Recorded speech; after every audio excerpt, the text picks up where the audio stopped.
Chegaron a Ribeira a principios deste mes para vixiar os montes da comarca do Barbanza.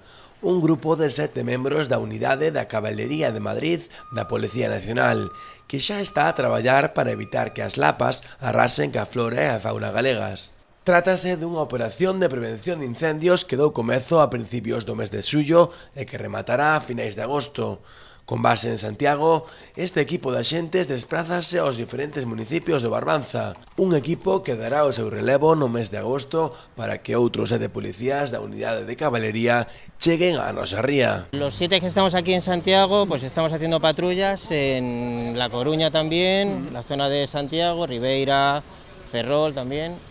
Y luego hay otros compañeros que son de la Comisaría General, también vienen de Madrid, pero es la unidad central, están en otras zonas distintas, en Pontevedra. Como explicaron onte durante a presentación aos medios deste operativo, a unidade de cabalería ofrece vantaxas fronte ao corpo habitual da Policía Nacional, pois chegan a lugares aos que os coches non o fan. Durante estas semanas poderánse ver montados a cabalo e vixiando o entorno do Parque Periurbano de San Roque ou a zona do Vilar, unhas paisaxes ás que xa se habituaron e aseguran non lles importaría quedarse un mes máis.